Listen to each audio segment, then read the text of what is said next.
Resmi UNESCO tak guna kalau tak diiktiraf di 3 buah negara. Bahasa Indo hanya rasmi di Indo saja. Bahasa Melayu resmi 3 buah negara. Jumlah rakyat Indo lebih 280 juta orang. Keempat tertinggi di dunia. Tapi bahasa Indo cuma jadi bahasa ke-10 UNESCO. Sama dengan lemah. Pada sidang umum UNESCO, pidato Menteri Pendidikan Dasar dan Menengah Abdul Mukti, dengan percaya diri berbicara menggunakan bahasa Indonesia dalam forum internasional di UNESCO. Dan ini untuk pertama kalinya, perwakilan Indonesia mendapat kesempatan berpidato menggunakan bahasa Indonesia pada sidang umum UNESCO di Uzbekistan. Bahasa Indonesia telah dinobatkan sebagai bahasa resmi ke-10 di UNESCO, yang bisa diartikan, kalau bahasa Indonesia sejajar dengan bahasa internasional lainnya yang digunakan di forum dunia. Pidato perdana Profesor Abdul Mukti dalam bahasa Indonesia, disiarkan langsung melalui situs resmi UNESCO. Dan hal inilah yang mengundang reaksi warganet Malaides dengan ragam komentarnya, yang penuh dengan pemikiran koplaknya, serta diiringi dengan penyakit Denial sindromnya. Apalah nak dibanggakan diakui UNESCO, sedangkan menyambung hidup pun di negara orang. Resmi UNESCO tak guna kalau tak diiktiraf di 3 buah negara.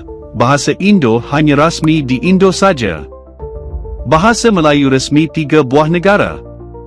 Mana ada bahasa Indonesia tapi ada bahasa Indo-Jawa.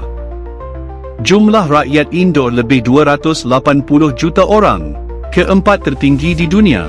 Tapi bahasa Indo cuma jadi bahasa ke-10 UNESCO. Sama dengan lemah. Ia kan sajalah, bahasa Konoha lebih mendunia dari bahasa English. Bahasa Indonesia diterima UNESCO berdasarkan kepada bahasa yang banyak dipertuturkan di dunia, dan yang akar tunjangnya bahasa Melayu. Tapi itu tak diambil kira netizen, UNESCO terima saja langsung. Hina bahasa Melayu. Jangan hipokrit. Bukan bahasa Indonesia tetapi bahasa Melayu Indonesia. Bahasa Melayu itu hak milik bangsa Melayu, bukan hak milik Indonesia atau mana-mana negara. Mana ada bahasa Indonesia, tu bahasa Melayu, patut bahasa Indonesia tu bahasa Jawa yang majoriti. Bahasa Melayu Indonesia bukannya bahasa Indonesia. Tapi biasalah mereka suka ciplak. Jangan sedih dan kecewa, kita orang Melayu harus bangga, bahasa Indonesia itu berasal dari bahasa Melayu. Suka-suka saja ubah status bahasa, tidak ada identiti tetap atau kuat, masih guna pakai bahasa Melayu tapi diubah ke bahasa Indonesia, pusing kepala jadinya. Dari dulu bahasa Indonesia di level dunia, sebab bahasa Indonesia bahasa yang mudah difahami, tak kisah bahasa apa-apa pun, tapi yang diterjemahkan ke bahasa Indonesia kerana mudah difahami. Masalahnya Malaysia ni kebanyakan tak agungkan bahasa Melayu. Dia agungkan bahasa English. Indonesia ni bagus, dia agungkan bahasa Indonesia tu sendiri. Jati diri mereka lebih hebat daripada Malaysia, tak boleh dinafikan. Memang tidak dinafikan bahasa jiran kita dah maju dari dulu. Tahniah Indonesia.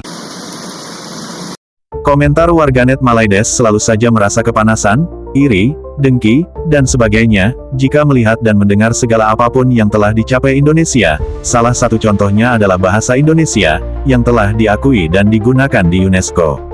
Dari beberapa komentar warganet Malaides, dapat diartikan kalau mereka, khususnya mereka yang bertipe M, sepertinya belum menerima fakta, bahwa bahasa Indonesia telah dijadikan bahasa ke-10 UNESCO sehingga semakin mendunia.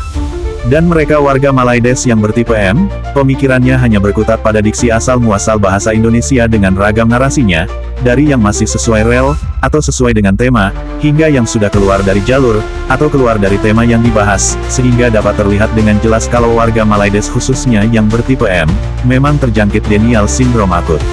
Sedangkan bahasa Melayu yang mereka agung-agungkan yang seolah-olah milik mereka itu, faktanya malah tidak mereka martabatkan, alias dilecehkan oleh mereka sendiri, yang penggunaannya dicampur adukkan dengan bahasa Inggris. Salam kemesraan rakyat Malaysia. Hari ini saya nak bercakap mengenai bahasa kebangsaan yang kita cintai ini. Kerana saya merasakan ada satu perkara pelik dan juga kelakar, di mana kita sentiasa memuji dan berbangga sekiranya ada di kalangan rakyat Malaysia, tak kisahlah kaum daripada mana, yang fasih bertutur dalam bahasa kebangsaan dengan baik dan juga lancar. Mengapa kita perlu berbangga dan memuji?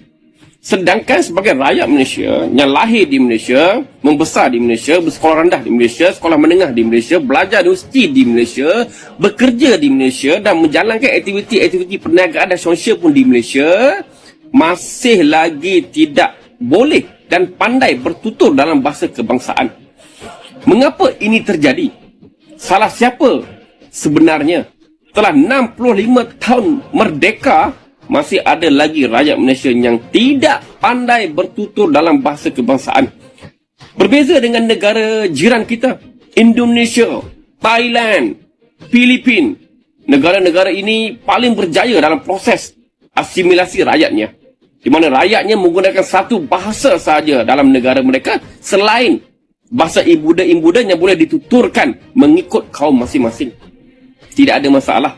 Yang saya tekankan adalah mengapa masih ada lagi rakyat Malaysia yang tidak boleh bertutur dalam bahasa kebangsaan.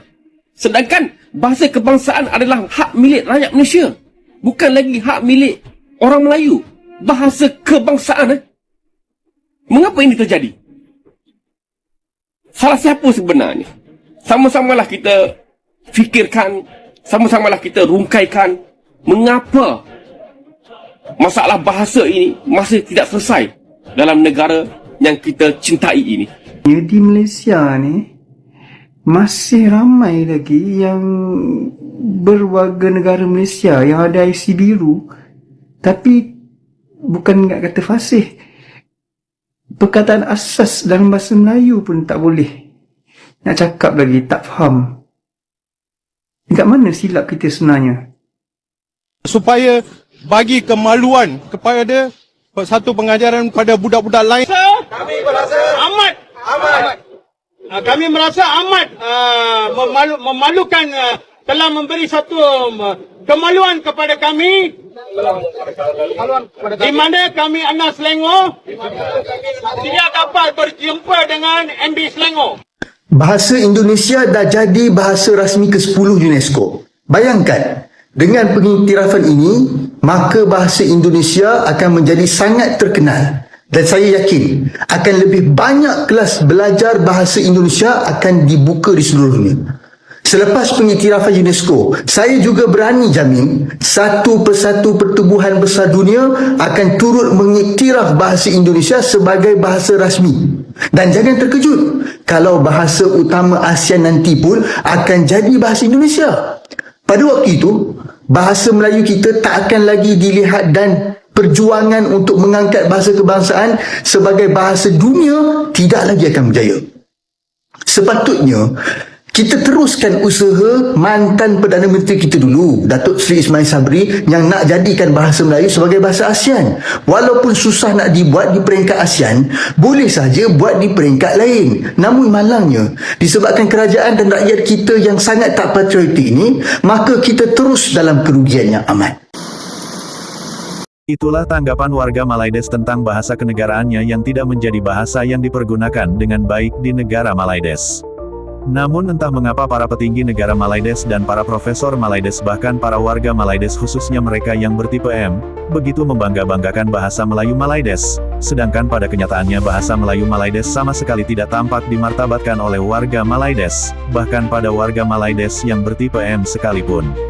Dan ketika bahasa Indonesia telah resmi di UNESCO, masyarakat Malaides begitu sangat cemburu dengan bahasa Indonesia.